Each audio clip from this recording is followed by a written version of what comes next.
Personality growth lab के इस छोटे से प्रस्तुति में आपका स्वागत है। और आज हम बात करने जा रहे हैं गंगा नदी की उत्पत्ति के बारे में। अलग अलग अवधारणाएं हैं, उस पर बात करेंगे। गंगा के बारे में जो 3 अवधारणाएं हैं, एक सामान्य अवधारणा, एक या रिलीजियस अवधारणा, और तीसरा जो ज्योग्राफिकल फैक्चुअल अवधारणा है, वो तीनों ही विषय पे हम बात करेंगे।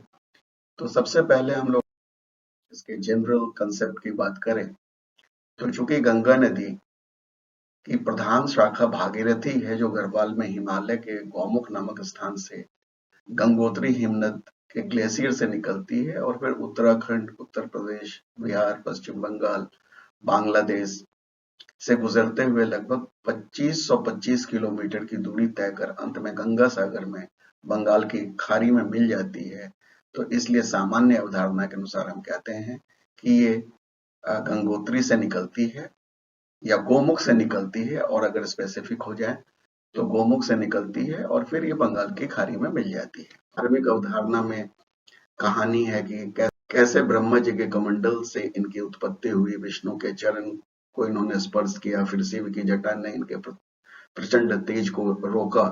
मुख्य रूप से राजा भागीरथ और उनके पूर्वजों के मोक्ष से जुड़ी है इसकी कहानी, जिसमें बताया गया है कि राजा भागीरथ की कठोर तपस्या से प्रसन्न होकर देवी गंगा स्वर्ग से पृथ्वी पर आई। और ज्योग्राफिकल का तो उसमें एक महत्वपूर्ण बात आएगा पंचप्रयाग। मुख्य रूप से 3 ग्लेशियर्स से 3 धाराएं निकलती हैं। बद्रीनाथ के पास से अलकनंदा नामक एक नदी निकलती है, जो मुख्य धारा के तौर पे आगे बढ़ती है और उसे फौली गंगा वहां आके मिल जाती है। जिस जगह पे ये मिलते हैं उसे विष्णु प्रयाग कहते हैं।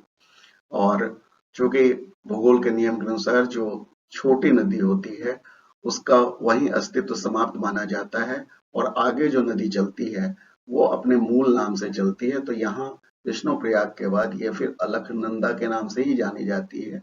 और अगला प्रयाग जो है वो नंद प्रयाग है।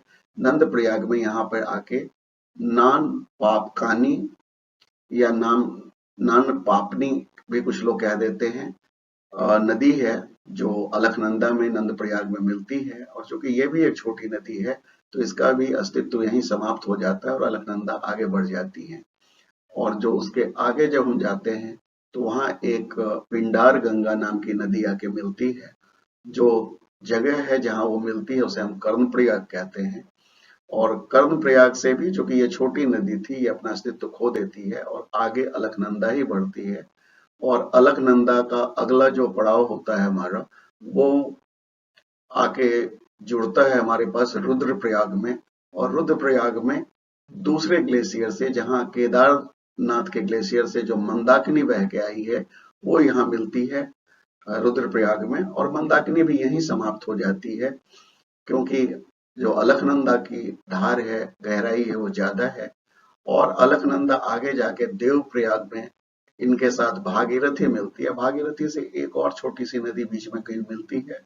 ऐसी छोटी मोटी नदियां कई जगह और मिलती रहती हैं, लेकिन मूल रूप से भागीरथी जो गंगोत्री से निकलती है, स्पेसिफिकली जो गोमुख से निकलती हुई कही जाती है, वो जब देवप्रयाग में आके मिलती है तो वहां पर चूंकि इसकी धारा भी महत्वपूर्ण धारा है, इसलिए इसके आगे जो नदी जाती है उसका नाम बदल जाता है और हम उसे वहां के बाद गंगा के रूप में जानते हैं। तो उत्पत्ति की अगर बात करें तो उत्पत्ति जैसी कोई चीज है नहीं। गंगा के नाम से जो अवतरण है, जो अवधारणा है गंगा की, वो देवप्रयाग के बाद है। उसके पहले जो 4 प्रयाग हैं वहां पर कई नदियों का संगम है ये। तो ये कुल मिला के जो ज्योग्राफिकल कंसेप्ट है गंगा की उत्पत्ति के बारे में अगर कहा जाए, और मैं तो इसे अवतरण कहूंगा, तो इसे ही मान्य तौर पे स्वीकारा है ज्योग्राफी के विद्वानों ने। जो तो बहुत बहुत शुक्रिया। लेकिन अंत में मैं एक बात और कहना चाहता हूँ, तीनों ही अवधारणाओं को अगर एक साथ देखा जाए तो गंगा को बचाना ही होगा, अगर हमें प्रकृति को बचाना है और संस्कृति को बचाना है। बहुत बहुत धन्यवाद, बहुत बहुत शुक्रिया आपका। उम्मीद है आपको ये प्रस्तुति अच्छी लगेगी।